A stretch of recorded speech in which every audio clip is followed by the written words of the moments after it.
Vas a escuchar un podcast de Canal Extremadura. Disfruta de este y otros contenidos en nuestra aplicación. 5, 4, 3, 2, 1, ignition.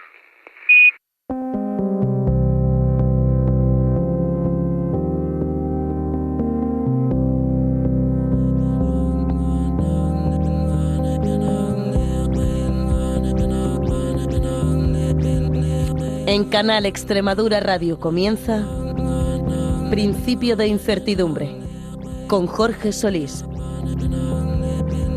Bienvenidos a Principio de Incertidumbre, el espacio de investigación y ciencia de Canal Extremadura Radio. Todos los animales estamos formados por millones o billones de células que cooperan entre sí, pero durante la mayor parte de la historia de la vida de la Tierra eso no fue de esa manera. Durante más de 3.000 millones de años, nuestro planeta estuvo habitado únicamente por organismos unicelulares. ¿Cómo surgieron entonces los primeros animales? Durante mucho tiempo se ha pensado que aparecieron cuando una célula se dividía y sus descendientes permanecían unidos. Sin embargo, algunos de nuestros parientes unicelulares más próximos están revelando una historia un poco más compleja. Un nuevo estudio muestra cómo un organismo microscópico puede formar agrupaciones estables de cientos de células al interactuar con determinadas bacterias y activar genes relacionados con la adhesión y la comunicación celular. El hallazgo sugiere que algunas de las herramientas necesarias para construir un animal existían mucho antes de que aparecieran los propios animales. Enseguida se lo vamos a contar con detalle, pero antes, como siempre, les recordamos que estamos en X y en las principales plataformas de podcast si buscan Principio de Incertidumbre. ¿Nos acompañan? Principio de Incertidumbre. Investigación y ciencia para todos los públicos. La multicelularidad es una de las grandes innovaciones de la historia de la vida. Gracias a ella existen los animales, las plantas, los hongos, pero aún no sabemos con certeza cómo se produjo ese salto evolutivo desde organismos formados por una sola célula hasta seres compuestos por millones o billones de ellas. Durante mucho tiempo se ha pensado que ese proceso ocurrió de una forma relativamente simple. Una célula se dividía y sus descendientes permanecían unidos. Sin embargo, los parientes unicelulares más próximos de los animales están revelando una realidad mucho más compleja. Un equipo internacional de investigadores ha estudiado Ministeria vibrans, un organismo microscópico que ocupa una posición clave en el árbol evolutivo. Han descubierto que cuando interactúa con determinadas bacterias puede formar agregados multicelulares estables que duran semanas o incluso meses. Además, durante ese proceso activan genes relacionados con la adhesión, la comunicación celular, mecanismos fundamentales en los animales actuales. El hallazgo sugiere que algunas de las herramientas genéticas necesarias para construir organismos complejos ya existían antes de la aparición de los primeros animales y plantea una posibilidad fascinante, que los primeros pasos hacia la multicelularidad no consistieran únicamente en células que permanecían unidas tras dividirse, sino también en células independientes capaces de reunirse y cooperar. Para conocer los detalles de este trabajo nos vuelve a acompañar Iñaki Ruiz Trillo, que es investigador y crea en el Instituto de Biología Evolutiva y el autor principal de este trabajo que se acaba de publicar en Nature. Así que lo primero es darle la bienvenida de nuevo a Iñaki Ruiz Trillo, que nos encanta que nos acompañe en el programa para hablar de estas cuestiones. Iñaki, ¿qué tal? Bienvenido de nuevo. Hola, pues muy buenos días y muchas gracias por la invitación. Muy contento de estar aquí. Hombre, la verdad es que es un tema que nos resulta fascinante y del que hemos ido aprendiendo mucho contigo. Y creo que tú sigues aprendiendo. Así que nada, se trata de seguir compartiendo el conocimiento, ¿no?, de esto que habéis estado viendo. Para ubicarnos un poco, nos gustaría retrotraernos, ¿no?, a ese momento en la historia de la vida de nuestro planeta en el que de pronto pues empezamos a ver estructuras más complejas, ¿no? Realmente gran parte del tiempo de este planeta ha estado dominado por formas de vida unicelulares, ¿no? Sin embargo, hace unos 600, 800 millones de años empiezan a aparecer esos primeros seres multicelulares y queremos comprender un poco cómo se da esa transición. ¿Por qué es tan difícil reconstruir ese paso de esa individualidad a esa agrupación colectiva? Bueno, es muy difícil porque pasó hace mucho tiempo y entonces no tenemos acceso, porque no hay manera de acceder al momento donde eso pasó y no hay manera de acceder al ancestro real que dio lugar a esos animales, ¿no? Eso es lo único que nos queda, y es la manera en que nosotros podemos trabajar, es comparar con los parientes actuales, que son más cercanos a los animales. Es decir, es como si comparases con tus primos hermanos, ¿vale? No tienes acceso a tus tatarabuelos, pero tienes acceso a tus primos hermanos. Vamos a comparar y vamos a ver, intentar elucidar algunos de los pasos, algunas de las cosas que pasaron ahí, ¿no? Es por eso que es tan complicado. Además, no deja de ser una cosa histórica, es decir, pasó una vez y no ha vuelto a pasar. Uh-huh. Si hubiese pasado muchas otras veces, diríamos, hombre, claro, pues mira, así es como se crea un animal, pero no ha vuelto a pasar, y como no ha vuelto a pasar, pues es muy difícil de elucidar. Uh-huh. Entonces, un poco, la forma que tenéis vosotros, los investigadores que queréis un poco comprender todo ese proceso, lo que tenéis que hacer es ir buscando pues los parientes más lejanos, vivos, que más próximos a los animales, para ver un poco cómo se comportan y qué son capaces de hacer, supongo, ¿no? Exacto, o sea, la idea que dices es vamos a intentar conseguir organismos que sean nuestros parientes unicelulares relativamente más cercanos, comparamos y si, por ejemplo, una cosa la tienen animales y la tiene su pariente, pues entonces, bueno, puedes decir de una manera bastante fuerte que seguramente esa cosa también lo tenía el ancestro. Y si una cosa no la tiene ninguno de los parientes y únicamente la tienen los animales, pues bueno, pues entonces puedes decir seguramente esto es exclusivo de animales y fue una innovación. Y así un poco es como vas jugando y vas intentando entender los procesos que pudieron pasar. Uh-huh. Esto es un poco la forma de investigar y ahora iremos al organismo que habéis estado estudiando, que es muy interesante, tanto, en fin, un poco lo que habéis descubierto y cómo lo habéis descubierto, pero previo a eso entiendo que también, de alguna forma, lo que comentaba yo en la introducción, lo razonable es pensar que probablemente esa multicelularidad ocurriera pues por una cuestión de células hijas, ¿no? De alguna forma que se va clonando un organismo y, bueno, los descendientes los va teniendo alrededor y como comparten material genético, de alguna forma tienen más fácil empezar a coordinarse unos con otros, ¿no? Exacto. De hecho, esto viene porque si tú miras todas las multicelularidades, que son diversas en eucariotas, ¿vale?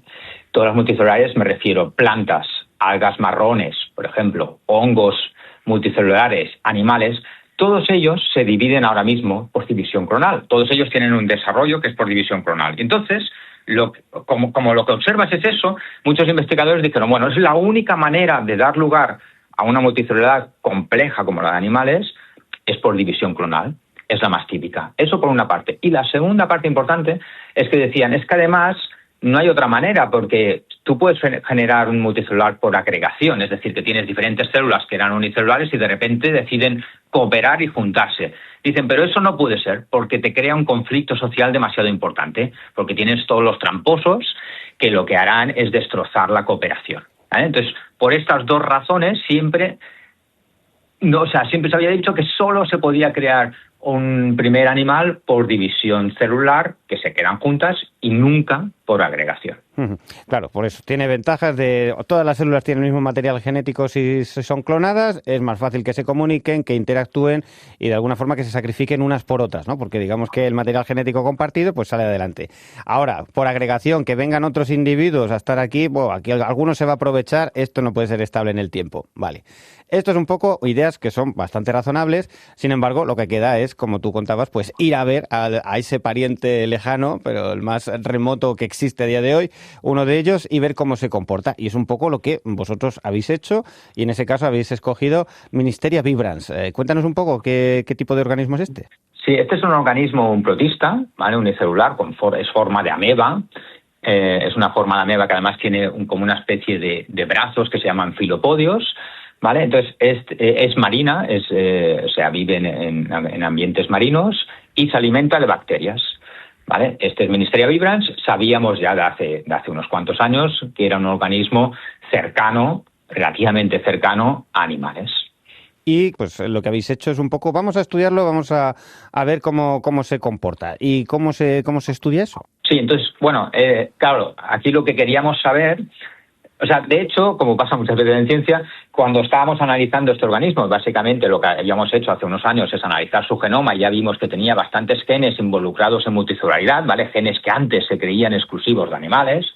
Y dijimos, ostras, esto es bastante interesante, ¿no? Lo que pasa es que entonces tiene un problema este organismo y es que crece con muchas bacterias. Y entonces para hacer algo a nivel experimental es bastante complicado porque al final en el medio de cultivo tienes este organismo, esta ameba, pero tienes entre 10 y 20 tipos diferentes de bacterias. Entonces se hace bastante complicado.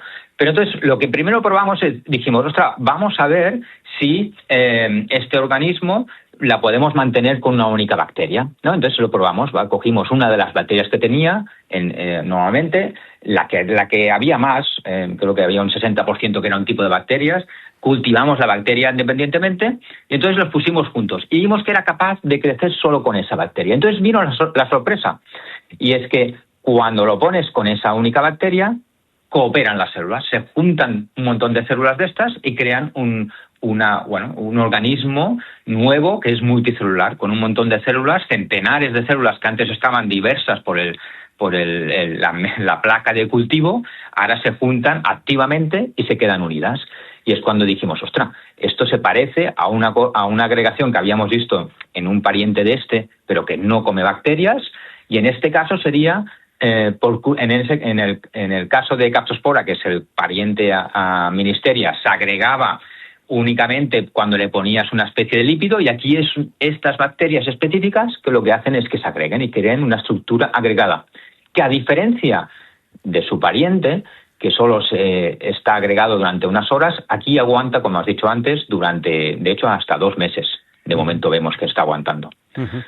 Claro, forman una estructura que esto es muy llamativo porque que es una estructura como si fuera una especie de red o malla, ¿no? Con los filopodios esos que tienen, se empiezan a unir unas con otras y de alguna forma hacen una especie de red de pesca, o sea, empiezan a ser más eficientes. Vosotros habéis construido, digamos, el paraíso para este organismo, ¿no? Lo habéis puesto en un entorno, venga, ahí tenéis muchísimo alimento, estas son las bacterias que os gustan a vosotros.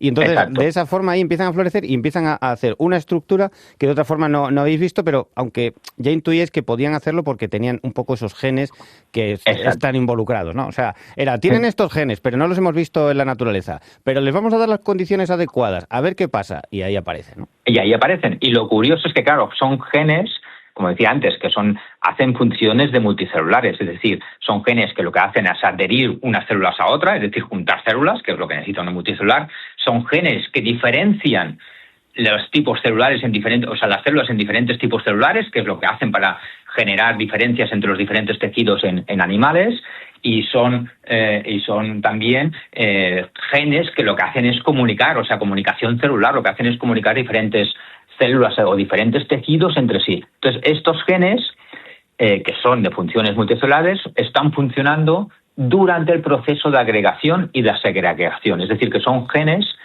que o bien se innovaron justo para hacer agregación y luego se adquirieron una vez eran animales, o bien la agregación es una de las rutas que da lugar a los primeros animales. Uh-huh. Muy interesante. Claro, esto lo que hay que ver es que la activación de esos genes viene inducida por la presencia de las bacterias en el entorno, de alguna forma, ¿no? Es lo que desencadena todo.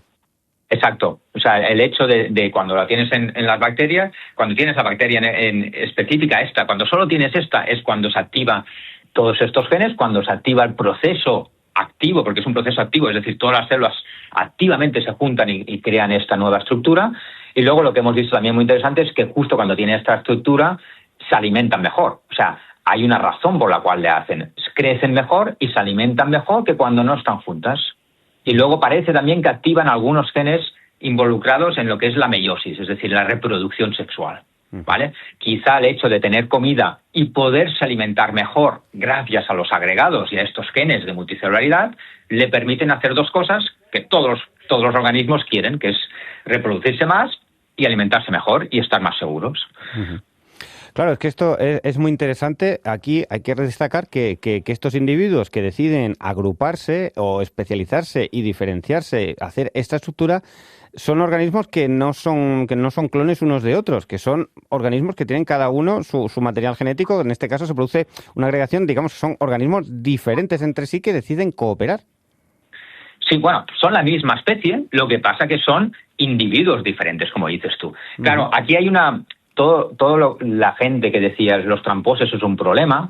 Claro, hay que tener en cuenta que la heterogeneidad es una ventaja. Es decir, evidentemente, si tú tienes tramposos es un problema, pero hay que ver también cuál es el concepto de tramposos a nivel celular. Pero la otra parte importante es que es una heterogeneidad es muy buena. Es decir, cuando tú cooperas incluso a nivel de sociedades humanas, tú lo que buscas es cooperar con gente que sea diferente a ti. Si cooperas con gente que son todos iguales a ti, ¿no? No te ayuda. Es decir, si tú para hacer tu programa todos son Jorges como tú y sabéis lo mismo, no te ayuda mucho. Lo que quieres tener es alguien... Claro. No tienes herramientas nuevas, eso es. Exacto. Lo que quieres tener es alguien que te haga cosas diferentes. Entonces, claro, si tú tienes una unión de individuos que son toda la misma especie, es decir, que sí que tienen un componente genético que pueden decir tú y yo somos lo mismo, pero que son algo diferentes y a lo mejor tienen un toolkit un poco diferente o son un poco mejores en agregarse o en captar el peligro o lo que sea, yo creo que eso es una ventaja. Y de hecho se ha demostrado en otros organismos, incluso cuando se hacen organoides humanos, cuando tú tienes una cierta heterogeneidad, realmente te crea un organoide. Y cuando tienes algo homogéneo, todos totalmente clonales, no se crea el organoide. Es decir, que la heterogeneidad es una ventaja. Uh-huh. Claro, muy interesante cómo se va produciendo esto, porque claro, un poco se hablaba de los tramposos como un elemento de, claro, alguien que no se la juega, ¿no? Que verdaderamente se aprovecha de la estructura de los demás y de esta forma me alimento bien, pero yo ni me diferencio ni hago nada. Pero creo que aquí estaría un poco penalizado porque de alguna forma esa forma de cooperar te hace que te vayas anclando al resto de la gente que tienes, de los individuos que tienes alrededor. Si tú no desarrollas un poco esas estructuras que permiten anclarte a los demás, al final acabas, digamos, entre comillas, siendo filtrado. Exacto. Tú también. O sea, si no quieres formar parte de este grupo, fuera. Exacto. Ahí está la penalización social. Al final, también, como te decía, el concepto de tramposos, ves, a ver, igual es una cosa muy antropocéntrica. Es decir, nosotros estamos pensando que somos tramposos, pero igual están haciendo algo bueno para el agregado, ¿sabes? Y un tanto por ciento de tramposos es aceptable, o sea, lo aceptamos nosotros también en nuestras sociedades. Un tanto por ciento, lo que no aceptamos es cuando ya sube demasiado, porque entonces es un peligro para todos nosotros. Para la estructura. Pero un tanto por ciento, claro. Claro, pero cuando tú tienes un tanto por ciento relativamente bajo de tramposos, mientras todo te funciona. Y luego lo que dices tú es que, claro, al final hay un control ahí. Si tú no te juntas a eso, te penaliza a ti y te vas fuera y ya está, y ya no te has alimentado y ya no estás dentro. O sea que, en el fondo no es tan problemático como se ha visto hasta ahora. Yo creo que hay una visión muy genética, ¿no? Claro, tienen los mismos genes y entonces te puede reproducir si son exactamente clonales y los mismos genes, pero yo creo que la heterogeneidad es muy importante. Hay una visión muy anti-agregacionista, podríamos decir, ¿no? De que, claro, ostras, no, eso te agregas diferentes individuos, eso, no. Y yo creo que no, que en el fondo es bueno. Como te decía antes, o sea, cuando incluso nosotros nos agregamos con gente que te da una visión diferente de las cosas. Me parece interesante el aspecto de que se dé pues la meiosis, ¿no? Y la posibilidad de que haya reproducción sexual, porque por otro lado siempre me ha llamado la atención de cómo se puede ver estos individuos unicelulares, ¿no? Dicen, bueno, pues pueden tener reproducción sexual. Dicen, bueno, pues se tienen que dar unas condiciones extraordinarias para que lo hagan. Si tú estás flotando en la mitad del mar diverso, el hecho de que te la juegues de a ver si me encuentro a alguien con quien pueda intercambiar material genético es complicado. Entiendo que, claro, tiene que ser en situaciones como estas, en la que tengas muy garantizado que haya individuos alrededor con los que mezclarte para que lo hagas, ¿no? Que es un poco lo que sucede. Y a partir de aquí adquieres nuevas competencias al mezclar ese material genético, pues eres más resiliente y aparecen nuevas características. Es ventajoso, pero siempre y cuando estés un poco en ese entorno, ¿no? Exacto. O sea, una vez detectan que están en ese entorno favorable para reproducirse sexualmente, entonces se reproducen sexualmente. Y de hecho, fíjate que lo que hacen es incluso aumentar esa heterogeneidad que ya tenían por el hecho de venir diferentes individuos. Sí, exacto, es así. Madre mía. Claro, vas teniendo ventajas, esto aparece, tienes una mayor resiliencia, hay mayor mezcla. Habéis visto exacto. Que estos genes están en animales. La cuestión es, ¿y cabe la posibilidad de que lo que estáis viendo ahora sean individuos que han surgido, que hayan hecho el paso contrario de la multicelularidad y se hayan vuelto individuales? ¿Cómo sabéis que esos genes estaban desde un principio?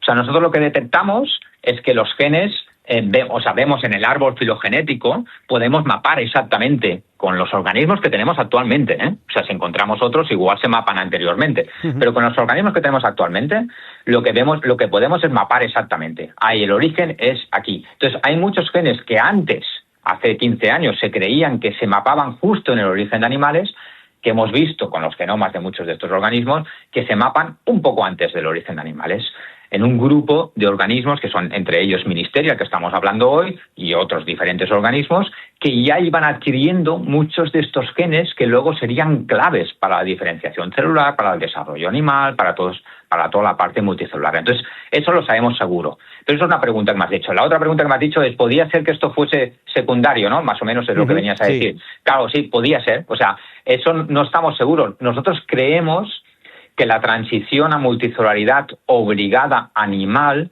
viene ligada a un lock-in, es decir, a una posibilidad de que ya sea muy difícil salir de ahí, ¿vale?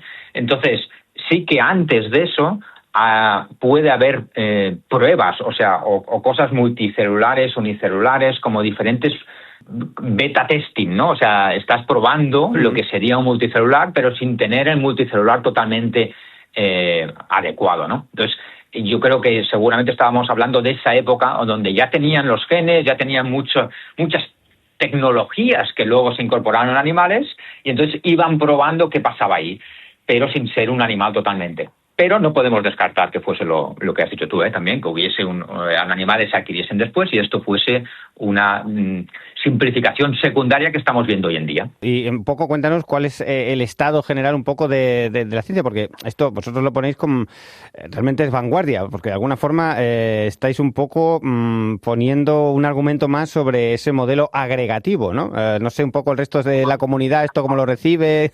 Yo ya te digo, no creo que habrá gente que no le gustará, porque de hecho no es que pongamos un argumento más, es que somos los primeros en decir no que los animales se originasen por agregación, pero sí que nos tendríamos que plantear que esa es una opción válida, ¿vale? Que es algo que nadie se planteaba hasta ahora. Y somos los primeros en decir, oye, quizá nos tendríamos que plantear que por agregación también se podrían haber adquirido los primeros animales. Y fíjate que aquí tenemos un ejemplo donde utilizan los genes involucrados en multicelularidad y que además tiene muchas ventajas el hecho de ser agregación, o sea, de crear una multicelularidad agregada, porque la creas mucho más rápido que la que es por división celular, muchísimo más rápido, y la puedes quitar también muchísimo más rápido. Entonces te da un juego buenísimo para ser unicelular cuando quieres, multicelular cuando no quieres. O sea, tienes las ventajas, tienes todas las ventajas que te puede aportar dependiendo del ambiente, ¿no? Claro, entonces, cuéntanos, porque eso no lo hemos comentado mucho. Claro, exactamente. ¿Qué ventajas tiene a priori? Pues una de ellas es que esta estructura se monta mucho más fácil que si fueran clonados. Explica un poco más eso. Claro, se monta mucho más rápido, sobre todo. Es decir, cuando tú quieres montar una estructura multicelular por división celular, primero tienes una célula, la tienes que dividir en dos, que a lo mejor pasarán 9 o 12 horas. Ahora tienes dos, esas dos tienen que pasar a 4. Júntale 12 horas más y son 4, 12 horas más y son 8. Aquí lo hacen en minutos. Uh-huh. Claro, tú tienes centenares de células y en minutos se te han formado un multicelular. Un multicelular cogido por estos brazos que hablábamos, que pueden mantener bacterias dentro, que pueden alimentarse mucho mejor, que pueden reproducirse sexualmente, con lo cual es mejor. Y si en un momento dado ven que ya no les funciona, pues adiós muy buenas. Y nos volvemos a hacer unicelulares. Que nos vuelve a interesar, nos volvemos a hacer multicelulares. Claro, tiene la ventaja esta de la rapidez. Luego tiene otra ventaja, y es que mantiene mucha movilidad. O sea, cuando tú separas dos células, una célula en dos en 4, las tienes que mantener unidas. Y esa unión te deja menos margen para maniobrar espacialmente, porque tienes que estar unido al otro. Aquí las uniones son laxas, son con estos brazos largos. Entonces tú puedes tener un cierto movimiento dentro del agregado, puedes crear concavidades muy fácilmente, puedes hacer un hueco dentro donde, por ejemplo, acumulas bacterias y así irte alimentando. De hecho, fíjate que luego los animales lo que tenemos son las microbiotas, ¿no? Que no deja de ser que tenemos unido todo cerca nuestro todo el rato bacterias que nos permiten digerir mejor, etcétera, etcétera, ¿no? Entonces, aquí puedes crear una microbiota en cuestión de minutos y moverte y crear estructuras tridimensionales 3D de una manera súper fácil y súper rápida. Yo creo que esa es la gran ventaja de la agregación. Y la gran desventaja que se decía siempre es lo del conflicto social que hemos dicho, que para mí no es tan desventaja. Creo que la heterogeneidad es una ventaja. Pero también llama la atención, o es curioso que igual esas condiciones que vosotros les dais en laboratorios tan idílicas, digamos, de venga, aquí tenéis alimento tremendo y tal, en el medio ambiente natural no se dan o son raras. O sea, que puede que, a pesar de que todo esto se manifiesta, es un caso un poco peculiar o no muy común que aparezcan estas estructuras. Sí, a ver, cuando decíamos idílicas, son idílicas para formar el agregado. En el fondo no sabemos si son idílicas para ellos o no. ¿Vale? Podría ser que lo que notasen es, ostras, solo tenemos un tipo celular de bacteriano que comer, solo tenemos un tipo de comida, vamos a juntarnos para irnos a ayudar. O sea, no sabemos si lo que están detectando es peligro, tenemos que juntarnos, tenemos que reproducirnos, tenemos que alimentarnos mejor, o están detectando, esto es una pasada, aquí vamos a vivir muy bien. No lo sabemos. O sea, cuando decíamos idílico al principio, me refería a idílico para agregarse. Pero sí, no sabemos si está... Claro, no sabemos si está ¿Cómo lo percibe el organismo? Claro, sí. Claro, no sabemos si es... Para ellos es peligro. Estrés o no, claro, cuando me tengo que agrupar con esto no me gusta nada, pero no me queda más remedio. No me queda más remedio que juntarnos, que es muchas veces en sociedades humanas nuevamente sería al revés. O sea, tú te juntas, tú cooperas cuando cuando ves un peligro. Y cuando no ves un peligro, pues no pasa nada, te puedes estar en casa solo. ¿Sabes qué quiero decir? Entonces, claro, no sabemos exactamente si aquí es peligro o no peligro. Lo que sí sabemos es que cuando solo tiene un tipo bacteriano exclusivo, se juntan por la razón que sea, y entonces cuando están juntas se alimentan mejor y se reproducen sexualmente. Si eso es por estrés o porque están felices, no lo sabemos. Impresionante. Y cuéntanos un poco, ¿qué más estáis haciendo? ¿Qué más cosas estáis trabajando para seguir ahondando en esto? Bueno, lo estamos trabajando en otros organismos, evidentemente. También en agregación, por ejemplo, tenemos otro organismo. Porque claro, ahora lo que nos interesaría es, si la agregación podía ser una ruta para dar los primeros animales, necesitamos un organismo que pueda hacer agregación de una manera controlada al laboratorio, que tenga estos genes de multicelularidad que se actúen durante el agregado, pero que además tengamos herramientas genéticas para demostrar que la falta de alguno de estos genes no permite el agregado o permite un agregado mejor, o la falta de 2 o 3 genes ayuda o no ayuda, ¿no? Entonces, para eso necesitamos herramientas genéticas. Entonces, estamos trabajando con otro organismo que no tiene bacteria en el medio, con lo cual te crea una complicación menos, es decir, tienes una complicación menos al solo tener el organismo que tú quieres trabajar, y que sí que tenemos herramientas genéticas. Entonces eso lo vamos a desarrollar como organismo modelo para interrogar lo que es la agregación y si la agregación pudo dar lugar a los primeros animales multicelulares. ¿Vale? Luego estamos trabajando con organismos también que en vez de ser agregados son multinucleados. Entonces, como tienen varios núcleos dentro de una célula, ver si esas células multinucleadas pudieron dar lugar también a unas estructuras más complejas, ¿vale? Este es el tipo de cosas que vamos haciendo para intentar entender mejor cómo fue la transición de unicelular a multicelular. Claro, y pudo haber varias transiciones diferentes, porque claro, lo que vemos es que la naturaleza es tan absolutamente variada que a veces sucede que hay cuellos de botellas y aparece un único caso que se da y ese triunfa, pero también podría darse el caso que se haya llegado a un mismo camino desde alternativas distintas, ¿no? Sí, se podía haber llegado, lo que es la multicelularidad. A ver, multicelularidad compleja se ha llegado de varias maneras, que es la de plantas, la de algas, la de hongos, la de animales, ¿vale? En el caso de animales, ahora mismo todos los datos nos indican que hubo una única transición y que además una vez se adquirió, un poco lo que lo comentaba antes, ya era muy difícil volver atrás. O sea, por ejemplo, casi no hay ejemplos de animales que hayan simplificado tanto, que hayan vuelto a la vida unicelular, aparte del cigoto, que no deja de ser un unicelular momentáneamente, o el tipo o cáncer, que es una reversión a una unicelularidad. Pero seguramente es muy complicado. Entonces, ahora mismo nuestros datos nos indican que hubo un único origen de animales multicelulares, ¿vale? Eso es lo que vemos. Pero no quiere decir que no hubo algunos intentos y luego se extinguieron, por ejemplo. ¿Vale? Entonces no los vemos. Claro. O que hubo algunas cosas entre medias, o sea, que ya estaban probando multicelularidad, pero no acababa de ser un animal como lo que estamos viendo en este organismo, por ejemplo. ¿Vale? Entonces eso no lo podemos descartar. Y la otra forma de verlo, ¿qué es lo que les falta a estos individuos para dar ese salto a la multicelularidad? ¿Qué es lo que no tienen todavía? Y que es un poco lo que queda ahí por que aparezca en algún momento dado de la naturaleza, para que verdaderamente, de la historia natural, para que verdaderamente ya sí que se pudiera dar esa transformación a multicelularidad. Pues eso es lo que nos estamos preguntando. Quizá no sea una única cosa sola, ¿vale? Quizá sea una combinación de cosas. Nosotros creemos que no es una única tecnología, porque parece que tienen todas las tecnologías biológicas que ya necesitaban. O sea, básicamente parece que lo tengan todo, pero no son animales. Claro, ¿vale? claro. Entonces, nosotros creemos que hubo una integración de todas estas tecnologías biológicas anteriores, ¿vale? De hecho, lo comparamos con el origen del iPhone o del smartphone, ¿no? Donde tú ya tenías muchas tecnologías, ya había la tecnología de la cámara, de vídeo, de música, ¿vale? De internet, de GPS, todas estas tecnologías que habían evolucionado durante años. Habían toda una industria muy potente, diferentes industrias muy potentes que habían ido mejorando todas estas tecnologías, y entonces hay un momento en donde se integra con un software, ¿vale? Que es OS, ¿vale? Ese es lo que te permite integrarlo todo dentro de una misma máquina. Pues nosotros lo visualizamos de una manera parecida. Ya tenías muchas tecnologías, tenías la tecnología de adherirse, tenías la tecnología de agregarse, la de multinúcleo, tenías la tecnología de dividirse, de comunicarse entre diferentes células, de diferenciación celular, porque ya tienen esa tecnología para hacerlo. ¿Qué pasa? Pues que en un momento dado no sabemos qué hay, pero tiene que haber algún software, nosotros le llamamos el Animal Software, que te permitió integrar todas estas tecnologías biológicas de una manera muy precisa que te permite jugar con estas tecnologías dentro de un mismo organismo multicelular estable. Pero no sabemos lo que es. Bueno. Cuando lo sepa, te llamaré y nos invitas. Hombre, cuando me sepas otro programa seguro, claro, es que esa es la gran pregunta. Iñaki, te vamos a dar la enhorabuena por el trabajo que habéis hecho, ¿no? Por ese Nature demostrando esta situación.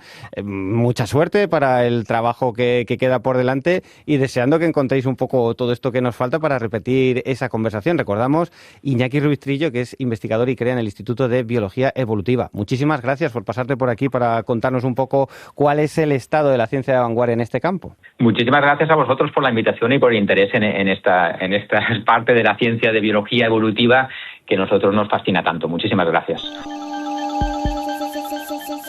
Hasta aquí nuestro programa de hoy. Muchas gracias por acompañarnos y hasta una nueva edición. Principio de incertidumbre @canalextremadura.es.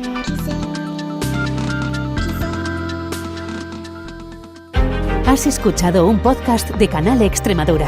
Disfruta de este y otros contenidos en nuestra aplicación.